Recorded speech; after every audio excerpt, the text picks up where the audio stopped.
صلاح الدین ایوبی نظریات کے محاذ پر لڑنا چاہتا تھا جس میں تلوار استعمال نہیں ہوتی تھی۔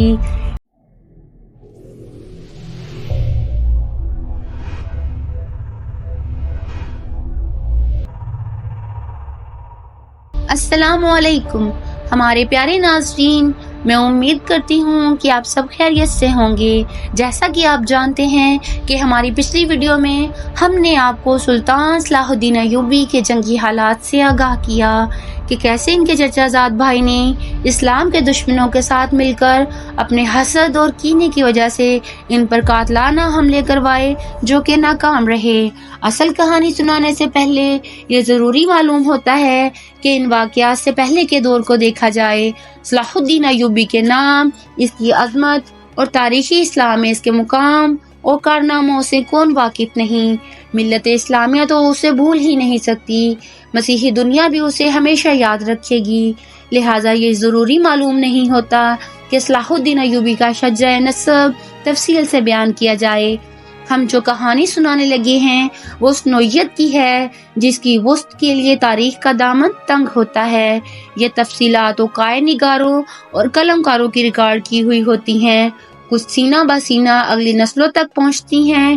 تاریخ کے دامن میں صلاح الدین ایوبی کے صرف کارنامے محفوظ کیے گئے ہیں، ان سازشوں کا ذکر بہت کم آیا ہے جو اپنوں نے اس کے خلاف اور اس کی بڑھتی ہوئی شہرت اور عظمت کو داغدار کرنے کے لیے اسے ایسی لڑکیوں کے جال میں پھانسنے کی بار بار کوشش کی گئی جن کے حسن میں طلسماتی اثر تھا۔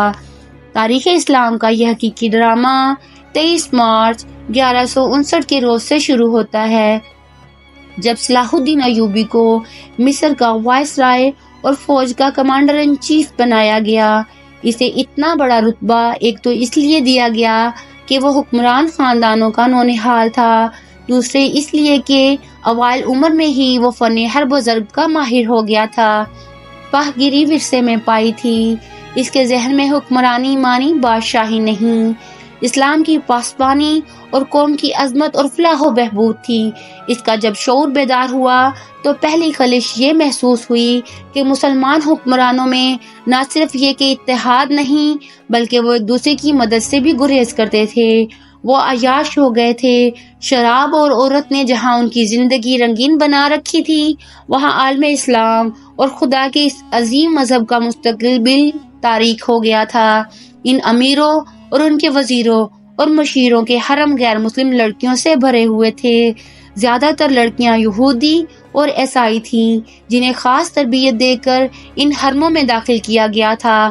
غیر معمولی حسن اور اداکاری میں کمال رکھنے والی یہ لڑکیاں مسلمان حکمرانوں اور سربراہوں کے کردار اور قومی جذبے کو دیمک کی طرح کھا رہی تھیں۔ اس کا نتیجہ یہ تھا کہ صلیبی، جن میں فرینک خاص طور پر قابل ذکر ہیں، مسلمانوں کی سلطنتوں کے ٹکڑے ہڑپ کرتے چلے جا رہے تھے اور بعض مسلم حکمران شاہ فرینک کو سالانہ ٹیکس ادا کر رہے تھے جس کی حیثیت گنڈا ٹیکس کی سی تھی۔ صلیبی اپنی جنگی قوت کے رعب سے اور چھوٹے موٹے حملوں سے حکمرانوں کو ڈراتے رہتے، کچھ علاقے پر قبضہ کر لیتے، تاوان اور ٹیکس وصول کرتے تھے۔ ان کا مقصد یہ تھا کہ آہستہ آہستہ دنیا اسلام کو ہڑپ کر لیا جائے۔ مسلمان حکمران اپنی رعایا کا خون چوس چوس کر ٹیکس دیتے رہتے تھے۔ ان کا مقصد یہ تھا کہ انہیں عیش و عشرت میں پریشان نہ کیا جائے۔ فرقہ پرستی کے بیچ بھی بو دیے گئے تھے۔ ان میں سب سے زیادہ خطرناک فرقہ حسن بن صباح کا تھا جو صلاح الدین ایوبی کی جوانی سے 1 صدی پہلے مارز وجود میں آیا تھا۔ یہ مفاد پرستوں کا ایک فرقہ تھا، بے حد خطرناک اور پر اسرار۔ یہ لوگ اپنے آپ کو فدائی کہتے تھے جو بعد میں حشیشین کے نام سے مشہور ہوئے کیونکہ وہ حشیش نام کی ایک نشہ آور شے سے دوسرے کو اپنے جال میں پھانستے تھے۔ سلطان صلاح الدین ایوبی نے مدرسہ نظام الملک میں تعلیم حاصل کی۔ یاد رہے کہ نظام الملک دنیا اسلام کی ایک سلطنت کے وزیر تھے۔ یہ مدرسہ انہوں نے قائم کیا تھا جس میں اسلامی تعلیم دی جاتی تھی اور بچوں کے اسلامی نظریات اور تاریخ سے بہرہ ور کیا جاتا تھا۔ ایک مورخ ابن الطاہر کے مطابق نظام الملک حسن بن صباح کے فدائیوں کا پہلا شکار ہوئے تھے کیونکہ وہ رومیوں کی توسیع پسندی کی راہ میں چٹان بنے ہوئے تھے۔ رومیوں نے 1091 میں انہیں فدائیوں کے ہاتھوں قتل کرا دیا۔ ان کا مدرسہ قائم رہا۔ صلاح الدین ایوبی نے وہیں تعلیم حاصل کی۔ اسی عمر میں اس نے سپاہ گیری کی تربیت اپنے بزرگوں سے لی۔ نور الدین زنگی نے اسے جنگی چالیں سکھائیں، ملک کے انتظامات کے سبق دیے اور ڈپلومیسی میں مہارت دی۔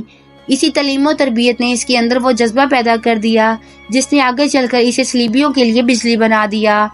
اوائل جوانی میں ہی اس نے وہ ذہانت اور اہلیت حاصل کر لی تھی جو ایک سالار اعظم کے لیے ضروری ہوتی ہے۔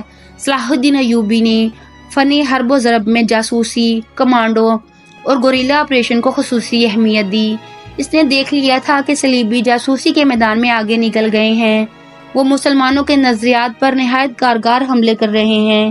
صلاح الدین ایوبی نظریات کے محاذ پر لڑنا چاہتا تھا جس میں تلوار استعمال نہیں ہوتی تھی۔ اس کہانی میں آگے چل کر آپ دیکھیں گے کہ اس کی تلوار کا وار تو گہرا ہوتا ہی تھا، اس کی محبت کا وار اس سے کہیں زیادہ وار کرتا تھا۔ اس کے لیے تحمل اور بردباری کی ضرورت ہوتی ہے جو اس نے اوائل عمر میں ہی اپنے آپ میں پیدا کر لی تھی۔ اسے جب مصر کا وائسرائے اور کمانڈر ان چیف بنا کر مصر بھیجا گیا تو ان سینئر افسروں نے ہنگامہ برپا کر دیا جو اس عہدے کی آس لگائے بیٹھے تھے۔ ان کی نگاہ میں صلاح الدین ایوبی ابھی طفل مکتب تھا، مگر اس طفل مکتب نے جب ان کا سامنا کیا، اس کی باتیں سنی تو ان کا احتجاج سرد پڑ گیا۔ مورخ لین پول کے مطابق صلاح الدین ایوبی ڈسپلن کا بڑا ہی سخت ثابت ہوا۔ اس نے تفریح، عیاشی و آرام کو اپنے لیے اور اپنی افواج کے لیے حرام قرار دے دیا۔ اس نے اپنی دماغی اور جسمانی قوتوں کو صرف ایک مقصد پر مرکوز کر دیا کہ سلطنت اسلامیہ کو اکٹھا کرنا ہے، صلیبیوں کو اس سرزمین سے نکالنا ہے۔ فلسطین پر وہ ہر قیمت پر قبضہ کرنا چاہتا تھا۔ اس نے یہی مقاصد اپنی فوج کو دیے۔ مصر کا وائسرائے بن کر اس نے کہا، خدا نے مجھے مصر کی سرزمین دی ہے، اس کی ذاتی باری مجھے فلسطین بھی ضرور عطا کرے گی۔ مگر مصر پہنچ کر اس پر انکشاف ہوا اس کا مقابلہ صرف صلیبیوں سے نہیں بلکہ اپنے مسلمان بھائیوں نے اس کی راہ میں بڑے بڑے حسین جال بچھا رکھے ہیں جو صلیبیوں کے عزائم اور جنگی قوت سے زیادہ خطرناک ہیں۔ مصر میں صلاح الدین ایوبی کا استقبال جن زماں نے کیا، ان میں ناجی نام ایک سالار خصوصی اہمیت کا حامل تھا۔ صلاح الدین ایوبی نے سب کو سر سے پاؤں تک دیکھا۔ اس کے ہونٹوں پر مسکراہٹ اور زبان پر پیار و محبت کی چاشنی تھی۔ بعض پرانے افسروں نے اسے ایسی نگاہوں سے دیکھا جن میں طنز تھی اور تمسخر بھی تھا۔ وہ صلاح الدین ایوبی کے صرف نام سے واقف تھے یا اس کے متعلق یہ جانتے تھے کہ وہ حکمران خاندان کا فرد اور اپنے چچا کا جانشین ہے۔ وہ یہ بھی جانتے تھے کہ نور الدین زنگی کے ساتھ اس کا کیا رشتہ ہے۔ ان کی نگاہوں میں صلاح الدین ایوبی کی اہمیت بس اس کے خاندان کی بدولت تھی، یا اس وجہ سے انہوں نے اسے اہمیت دی کہ وہ مصر کا فوجی وائسرائے بن کے آیا تھا۔ اس کے سوائے انہوں نے صلاح الدین ایوبی کو کوئی وقت نہ دی۔ ایک بوڑھے افسر نے اپنے ساتھ کھڑے افسر کے کان میں کہا، بچہ ہے، اسے ہم پال لیں گے۔ مورخ اور اس وقت کے کایا نگار یہ نہیں بتا سکتے کہ صلاح الدین ایوبی نے ان لوگوں کی نظریں بھانپ لی تھی یا نہیں۔ وہ استقبال کرنے والے اس ہجوم میں بچہ لگ رہا تھا۔ البتہ جب وہ ناجی کے سامنے مصافحہ کے لیے رکا تو صلاح الدین ایوبی کے چہرے پر تبدیلی سی آ گئی تھی۔ وہ ناجی سے ہاتھ ملانا چاہتا تھا، لیکن ناجی جو اس کے باپ کی عمر کا تھا سب سے پہلے درباری خوشامدیوں کی طرح جھکا، پھر ایوبی سے بغل گیر ہو گیا۔ اس نے ایوبی کی پیشانی کو چوم کر کہا، میرے خون کا آخری قطرہ بھی تمہاری جان کی حفاظت کے لیے بہے گا۔ تم میرے پاس زنگی اور شرکو کی امانت ہو۔ میری جان، عظمت اسلام سے زیادہ قیمتی نہیں۔ صلاح الدین ایوبی نے ناجی کا ہاتھ چوم کر کہا، محترم، اپنے خون کا ایک ایک قطرہ سنبھال کر رکھیے، صلیبی سیاہ گھٹاؤں کی امانت چھا رہے ہیں۔ ناجی جواب میں صرف مسکرایا جیسے صلاح الدین ایوبی نے کوئی لطیفہ سنایا ہو۔ صلاح الدین ایوبی اس تجربہ کار سالار کی مسکراہٹ کو غالباً نہیں سمجھ سکا۔ ناجی فاطمی خلافت کا پروردہ سالار تھا۔ وہ مصر میں باڈی گارڈز کا کمانڈر تھا جس کی نفری 50,000 تھی اور ساری کی ساری نفری سوڈانی تھی۔ یہ فوج اس دور کے جدید ہتھیاروں سے مسلح تھی اور یہ فوج ناجی کا ہتھیار بن گئی تھی جس کے زور پر وہ بے اطاعت بادشاہ بنا بیٹھا تھا۔ وہ سازشوں اور مفاد پرستی کا دور تھا۔ اسلامی دنیا کی مرکزیت ختم ہو چکی تھی۔ صلیبیوں کی بھی نہایت دلکش تخریب کاریاں شروع ہو چکی تھی۔ زر پرستی اور تعیش کا دور تھا۔ جس کے پاس ذرا سی بھی طاقت تھی وہ اسے اپنے اقتدار کے تحفظ کے لیے اور دولت سمیٹنے کے لیے استعمال کرتا تھا۔ سوڈانی بارز فوج کا کمانڈر ناجی مصر میں حکمرانوں اور دیگر سربراہوں کے لیے دہشت بنا ہوا تھا۔ خدا نے اسے سازش ساز دماغ دیا تھا۔ اسے اس دور کا بادشاہ ساز کہا جاتا تھا۔ بنانے اور بگاڑنے کی خصوصی مہارت رکھتا تھا۔ اس نے صلاح الدین ایوبی کو دیکھا تو اس کے چہرے پر بالکل اسی طرح مسکراہٹ آ گئی جس طرح کمزور سی بھیڑ کو دیکھ کر بھیڑیے کے دانت نکل آتے ہیں۔ ایوبی اس زہر خند کو نہ سمجھ سکا۔ اس کے لیے سب سے زیادہ اہم آدمی ناجی ہی تھا، کیونکہ وہ 50,000 باڈی گارڈز کا کمانڈر تھا اور صلاح الدین ایوبی کو اس فوج کی ضرورت تھی۔ صلاح الدین ایوبی سے کہا گیا کہ حضور بڑی لمبی مسافت سے تشریف لائے ہیں، پہلے آرام کر لیں۔ تو اس نے کہا، میرے سر پر جو دستار رکھ دی گئی ہے میں اس کا اہل نہ تھا۔ اس دستار نے میرا آرام اور میری نیندیں ختم کر دی ہیں۔ کیا آپ حضرات مجھے اس چھت کے نیچے نہیں لے چلیں گے جہاں میرے فرائض میرا انتظار کر رہے ہیں؟ کیا حضور کام سے پہلے کھانا پسند نہیں فرمائیں گے؟ اس کے نائب نے پوچھا۔ صلاح الدین ایوبی نے کچھ سوچا اور ان کے ساتھ چل پڑا۔ لمبے تڑنگے کبھی ہیکل باڈی گارڈز اس عمارت کے سامنے کھڑے تھے جس میں کھانے کا انتظام کیا گیا تھا۔ ایوبی نے ان گارڈز کے قد بت اور ہتھیار دیکھے تو اس کے چہرے پر رونق آ گئی، مگر یہ رونق دروازے میں قدم رکھتے ہی غائب ہو گئی۔ وہاں 4 نوجوان لڑکیاں جن کے جسموں میں زہد شکن لچک اور شانوں پر بکھرے ہوئے ریشمی بالوں میں قدرت کا حسن سمویا ہوا تھا، ہاتھوں میں پھولوں کی پتیوں سے بھری ہوئی خوشنما ٹوکریاں اٹھائے کھڑی تھیں۔ انہوں نے صلاح الدین ایوبی کے راستے میں پتیاں بکھیرنی شروع کر دیں اور اس کے ساتھ دف کی تال پر تاؤس اور رباب اور شہنائیوں کا مسحور کن نغمہ ابھرا۔ ایوبی نے راستے میں پھولوں کی پتیاں دیکھ کر قدم پیچھے کر لیا۔ ناجی اور اس کا نائب اس کے دائیں بائیں تھے، وہ دونوں جھک گئے اور اسے آگے چلنے کی دعوت دی۔ یہ وہ انداز تھا جسے مغل بادشاہوں نے ہندوستان میں رائج کیا تھا۔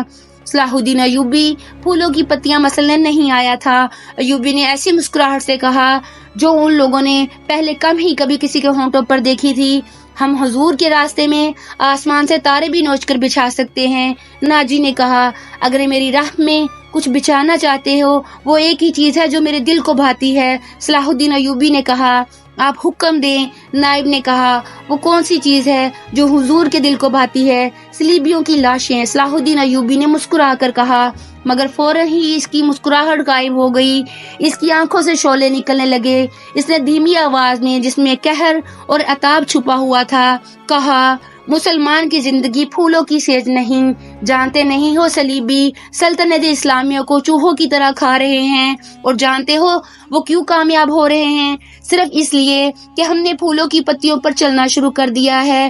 ہم نے اپنی بچیوں کو ننگا کر کے ان کی عصمتیں رون ڈالی ہیں۔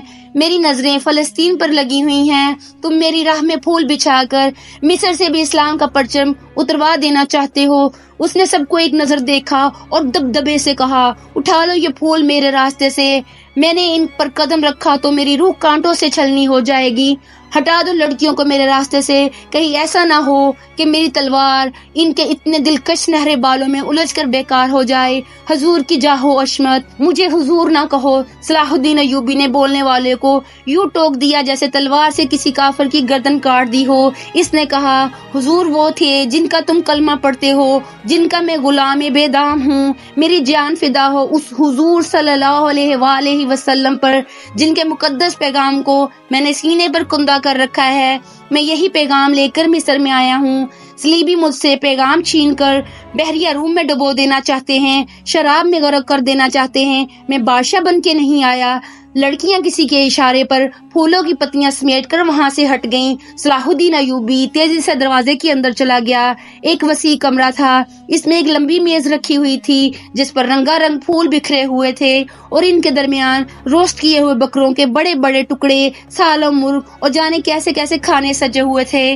صلاح الدین ایوبی رک گیا اور اپنے نائب سے پوچھا، کیا مصر کا ہر ایک باشندہ اسی قسم کا کھانا کھاتا ہے؟ نہیں حضور، نائب نے جواب دیا، غریب لوگ تو ایسے کھانے کے خواب بھی نہیں دیکھ سکتے۔ تم سب کس قوم کے فرد ہو؟ صلاح الدین ایوبی نے پوچھا، کیا ان لوگوں کی قوم الگ ہے جو ایسے کھانوں کے خواب بھی نہیں دے سکتے؟ کسی طرف سے کوئی جواب نہ پا کر اس نے کہا، اس جگہ جس قدر ملازم ہیں اور یہاں جتنے سپاہی ڈیوٹی پر ہیں ان سب کو اندر بلاؤ، یہ کھانا انہیں کھلا دو۔ اس نے لپک کر ایک روٹی اٹھائی، اس پر 2-3 بوٹیاں رکھی اور کھڑے کھڑے کھانے لگا۔ نہایت تیزی سے پوری روٹی کھا کر پانی پیا اور باڈی گارڈز کے کمانڈر ناجی کو ساتھ لے کر اس کمرے میں چلا گیا جو وائس رائے کا دفتر تھا۔ 2 گھنٹے بعد ناجی باہر نکلا، دوڑ کر اپنے گھوڑے پر سوار ہوا، ایڑ لگائی اور نظروں سے اوجھل ہو گیا۔ رات ناجی کے خاص کمرے میں اس کے 2 کمانڈو جو اس کے ہمراز تھے اس کے پاس بیٹھے شراب پی رہے تھے۔ ناجی نے کہا، جوانی کا جوش ہے، تھوڑے دنوں میں ٹھنڈا کر دوں گا۔ کمبخت جو بھی بات کرتا ہے کہتا ہے رب کعبہ کی قسم، صلیبیوں کو سلطنت اسلامیہ سے باہر نکال کر ہی دم لوں گا۔ صلاح الدین ایوبی، ایک کمانڈر نے تنزیہ کہا، اتنا بھی نہیں جانتا کہ سلطنت اسلامیہ کا دم نکل چکا ہے، اب سوڈانی حکومت کریں گے۔ کیا آپ نے اسے بتایا نہیں کہ یہ 50,000 کا لشکر سوڈانی ہے؟ دوسرے کمانڈر نے ناجی سے پوچھا، اور یہ لشکر جسے وہ اپنی فوج سمجھتا ہے صلیبیوں کے خلاف نہیں لڑے گا۔ آگے کیا ہوا ہم آپ کو بتائیں گے ہمارے نیکسٹ پارٹ میں، تو پیارے ناظرین ہمارے ساتھ رہیے گا کیونکہ داستان ابھی جاری ہے۔